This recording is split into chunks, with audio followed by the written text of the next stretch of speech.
Well, the new year is upon us, and we got through another one, didn't we? Hi, it's Bill. This is Creative License, and thanks again for being a part of the show. I try to do the show every week. I hope you've enjoyed it. It's been quite a few so far.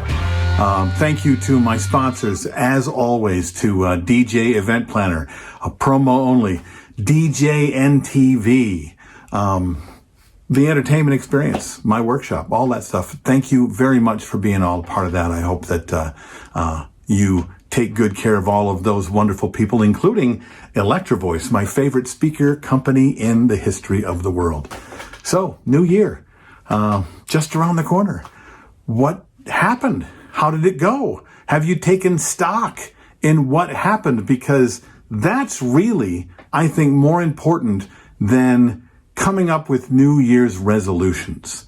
You really can't come up with a New Year's resolution without first taking stock in what happened, how things went, what worked, what didn't work, and what better year to try to make that thing happen than right now, because this last year was just as rough, if not rougher, than the year before. And you probably took stock in a few things from last year to make changes for this year. And then all of a sudden this year kicked us in the butt again, right? And we had all kinds of new things we had to reassess and make changes about. What did work? What didn't work?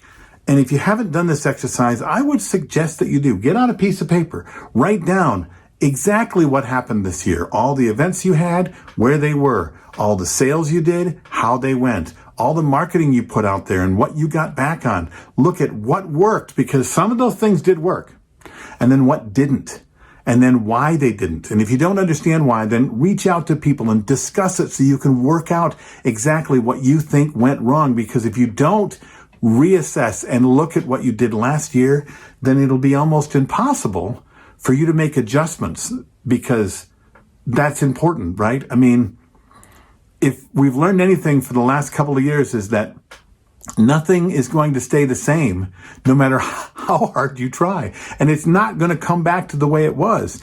And everything is changing quicker than it's changed over the years past, right? We could always be sure that this year was going to work the same way last year was. And there's small changes we have to make. But right now, things are changing large and big and fast, and things we don't know. I mean, things we didn't expect are happening. Things that we don't expect that are going to happen are not going to happen. Things that we expected to fail succeeded. Things that we were sure were going to succeed went down the toilet in a huge way. So we're feeling like ping pong balls.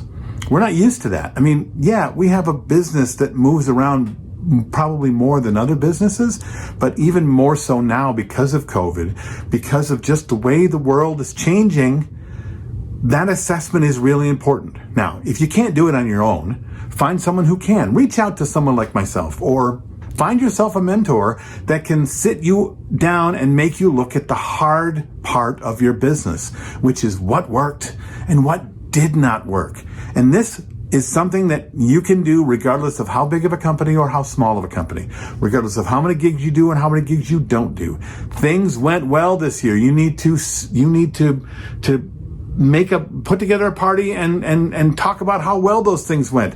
You need to be very, very excited about the things that went well, and you need to celebrate those things. But you also need to really look hard at the things that didn't. You need to put the blame on the things that matter. And usually, if you really want to make things work and you really want things to change, you need to look at you, what you did that made sure that it did not succeed. Okay? Because no matter how much you try to blame it on everything else, it's you. You're the thing that can change. You're the only thing that can change to be able to be sure that next year works a little bit better. Are you sure that the change you're going to make is going to be better? No. But if you make no changes at all, if you don't take any chances, nothing different will happen. What is the old saying? If you do the same thing over and over and expect things to change, then that's just the definition of insanity, okay? Don't do that, okay? Don't be afraid to make the mistake. Don't be afraid to change something and see how it works. That's the only way you're going to see growth, and more than likely the growth will be upwards and not downwards. What do you think about this? Let me know. Tell me about the successes and failures you've had over the years. Tell me in the comments below. And at the very least, do me a favor and have a great rest of the 2021. And here's hoping that 2022 will be our best and most exciting year ever. I'll see you next week. Bye.